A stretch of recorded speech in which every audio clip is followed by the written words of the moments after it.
There are stories so dark, so raw that they don't just disturb us. They feel forbidden. Hollywood has given us terrifying villains over the years. Hannibal Lecter with his calculated elegance. Anton Chigurh, a walking embodiment of fate and death. Even the Joker, whose chaos feels limitless. But here's the truth.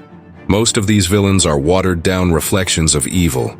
They are manufactured for audiences, horrifying, yes, but contained. Safe enough for popcorn and box office sales. Judge Holden is different. He is not the kind of villain you watch.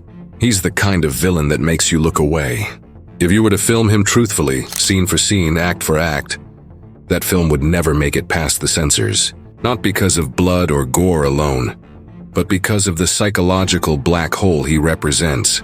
A figure so fundamentally opposed to human order and morality that even fiction feels unstable in his presence.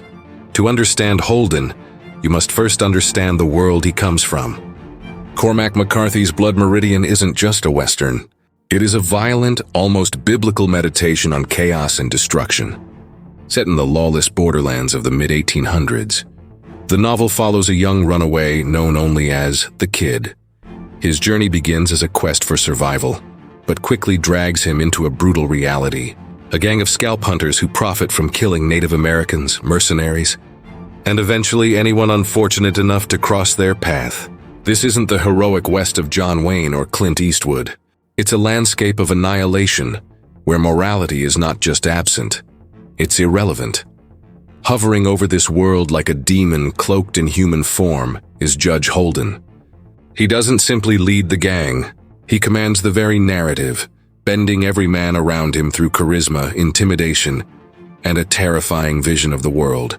Even within a company of violent men, Holden stands apart.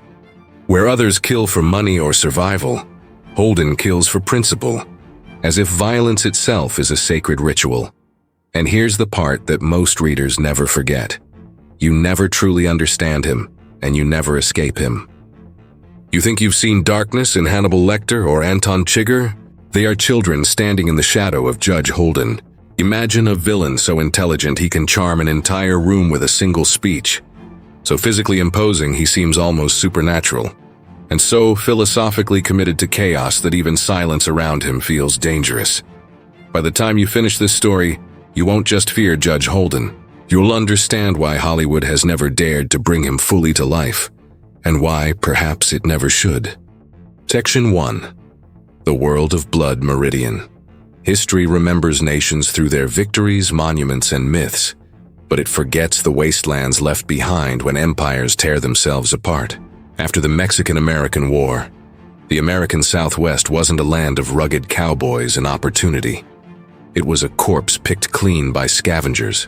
Towns were burned-out shells, governments were weak and corrupt, and survival didn't hinge on virtue but on how ruthless you were willing to become. There was no law, no consistent system of justice. There was only commerce, and the most valuable currency was violence. Bounties were paid for the scalps of Native Americans, and soon opportunists realized there was profit in killing anyone. Mexican villagers, rival gangs, even innocents. Blood became indistinguishable from gold. In this vacuum of morality, monsters didn't just appear. They thrived, because the chaos was fertile soil for men who saw slaughter not as tragedy, but as sport. These weren't outlaws who rebelled against the law. These were men who replaced the law entirely with their own warped code. And in the shadows of this slaughterhouse, Judge Holden waited, like a god watching his altar being built before stepping into the light. The story begins through the eyes of someone you might almost recognize, a youth with no name, known only as the Kid. He isn't a hero, and he isn't fully corrupted yet either. He runs away from a home marked by violence and finds himself wandering this ungoverned wasteland, seeking belonging. To you, he's the window into this nightmare, a pair of innocent eyes staring into the abyss. To them, the gangs, the mercenaries, the killers, he's just another body to be shaped or broken. Eventually, the Kid falls in with the Glanton Gang, a band of scalp hunters led by the mercenary John Joel Glanton. These men are not soldiers, they are predators. Their allegiance is to profit and to one another, nothing else. As the Kid travels with them, you're forced to watch civilization's mask rip away layer by layer. There's no pretense of good versus evil here. Only men who kill to fill their bellies and line their pockets. Yet even among such savages, there is a strange hierarchy. The Glanton gang follow Glanton's orders. But there is someone they listen to, someone they fear. At first, Holden's presence feels like a rumor drifting through the campfire smoke. A whisper of a man who isn't just part of the gang, but beyond it. The others drink, fight, and laugh in their debased camaraderie, but Holden stands apart. Where they kill because survival demands it, or greed drives it, Holden kills with unsettling purpose. You can sense it even in the way they speak about him. Their voices dipping as if invoking his name too loudly might draw him near. It's the difference between a beast lashing out in hunger and a priest performing a sacred ritual. To Holden, violence is not an act. It's a doctrine. It's philosophy made flesh.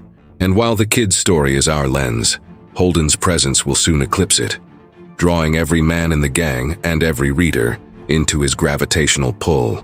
By the time Holden steps fully into view, you will understand that he isn't just another killer.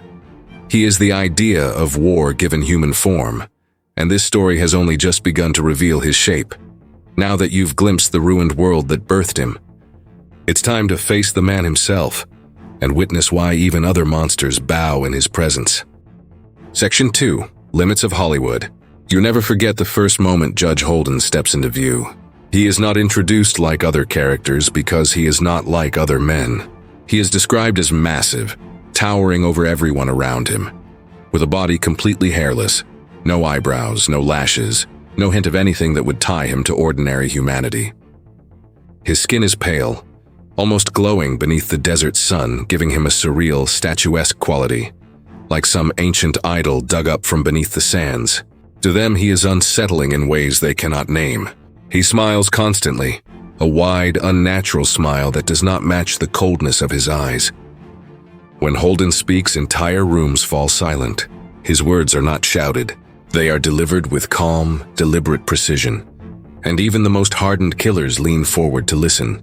You've seen men command respect through fear or charisma before, but Holden merges both into something transcendent. He doesn't just lead the Glanton gang, he owns their minds, as if his very presence rewrites their understanding of the world. In his company, you realize brute strength is not the most terrifying thing about him. It's his mind, his ability to make slaughter sound like destiny. Holden's philosophy is what cements him as one of the most disturbing villains ever created. He does not view violence as a temporary state or as a tragedy forced upon mankind. To him, war is not simply a feature of history. It is eternal, woven into the very fabric of existence. At one point, he says, "War is God." 4 words, yet they are as chilling as any monologue ever spoken by a villain. When Holden elaborates, it becomes clear that he sees conflict as the only universal truth, the only form of justice the world has ever known. According to him, every human interaction is a contest of dominance, whether acknowledged or not. To resist this truth is to live in delusion. While others try to contain violence, Holden celebrates it, almost as if he is conducting a symphony. When he kills, there is no rage or frenzy. There is ritual. His speeches don't just justify his actions. They recruit others into his worldview. You don't simply hear his words. You feel them crawling under your skin like a sickness, whispering that maybe he's right, maybe the world has always belonged to the most ruthless. And that whisper is what makes him so dangerous, because once you start to believe it, you are already lost. There are acts Judge Holden commits in Blood Meridian that even the boldest filmmakers would never dare to put on screen. This is not merely about gore or shock value. It's about the psychological horror of witnessing a man who treats absolute depravity as a form of art. Entire villages disappear in his wake, not just killed, but erased, as if they never existed. Children are not spared, nor are the innocent. Holden doesn't kill out of necessity, and he doesn't target only those who oppose him. He kills because it reinforces his philosophy, because each act of destruction proves his belief that nothing is sacred, except war itself. You never see these atrocities in graphic detail through McCarthy's words. They are hinted at, glimpsed through fragmented perspectives, leaving your imagination to fill in the unbearable blanks. That restraint is what makes them worse. If Hollywood tried to film Holden faithfully, the result wouldn't just be controversial. It would be banned, boycotted, and buried. This is why even great directors avoid adapting Blood Meridian. Some darkness is too real, too unfiltered, too corrosive to the human mind to be safely packaged as entertainment. And yet, to truly understand why no film could contain Holden, you must first confront the limits of Hollywood itself and the boundaries of what audiences are willing to face. Section 3. Beyond Fiction. Even the boldest directors know there are boundaries they cannot cross. Hollywood might claim to push limits, but those limits are carefully policed by censorship boards and audience expectations. Even R-rated films, which promise grit and realism, operate within an invisible cage. They can show murder, but not massacre. They can hint at horror, but not stare directly into its face. When Anton Chigurh from No Country for Old Men walked across the screen, his menace was terrifying, yet restrained. His acts of violence were implied rather than fully seen, his philosophy chilling but brief. And that was already near the edge of what mainstream cinema could allow. Judge Holden would shatter that edge completely. His violence is not a single shocking moment. It's an endless tide without mercy or hesitation. To depict Holden faithfully, you would need to show the unshowable. Children erased without cause, communities destroyed not out of necessity, but as a deliberate act of cosmic theater. Even if a director dared to shoot those scenes, the film would never survive the ratings board. It would be banned, pulled from theaters, and buried before it could ever reach audiences. Holden's evil isn't a spectacle. It's a psychological contamination, but the true problem isn't the blood. It's the ideas. Holden doesn't just commit evil. He explains it with terrifying eloquence. His speeches glorify absolute chaos, not as rebellion against order, but as the natural state of existence. When he declares war is God, he isn't simply justifying his actions. He's offering a worldview where morality is an illusion, and the only truth is power. Hollywood thrives on villains who are wrong in ways the audience can comfortably condemn. Even the Joker, as anarchic as he is, gives viewers the reassurance that he can be stopped, that his madness is an aberration. Holden offers no such comfort. If you let him speak as McCarthy wrote him, his words would not feel like dialogue. They would feel like a sermon. And sermons are dangerous because they persuade. Imagine a film where the villain's philosophy is so compelling that it begins to infect those watching. That is why no studio will ever allow Holden to speak freely on screen. They fear giving a charismatic mouthpiece to pure nihilism. Because what if the audience begins to agree? Modern audiences have grown accustomed to sanitized villains, characters who are dangerous but ultimately entertaining. Even darkness must come with a wink or a cathartic resolution. Holden is a direct challenge to that comfort. He offers no humor, no redemption, no lesson beyond despair. A faithful adaptation of his character would not leave viewers thrilled. It would leave them hollow, disturbed in a way that lingers for days, maybe weeks. And in today's cultural climate, where controversy can destroy careers and companies overnight, no studio would risk unleashing a character who isn't just offensive, but fundamentally corrosive. They fear him because he holds up a mirror they don't want society to see, a reflection of our hunger for violence and our denial of it. In an era where outrage can be triggered by a single line of dialogue, imagine unleashing a story that questions whether morality itself is a lie. That's why Holden remains trapped on the page, a shadow that haunts literature, but never steps fully into the light of cinema. Some nightmares are too large for the screen, and some truths are too dangerous to be spoken aloud. Decades after Blood Meridian was published, readers still whisper about Judge Holden as if he were real. He lingers in the imagination because he is never fully explained, never given a clean origin or a clear motive. That ambiguity is his power. When you read about him, your mind fills in the blanks, creating horrors far worse than anything a camera could show. Hollywood, with its bright lights and special effects, would only shrink him, reducing an unknowable terror into just another movie monster. And maybe that's for the best, because Holden isn't meant to entertain you. He's meant to haunt you, to force you to confront the idea that evil is not an intruder in our world, but its most enduring inhabitant.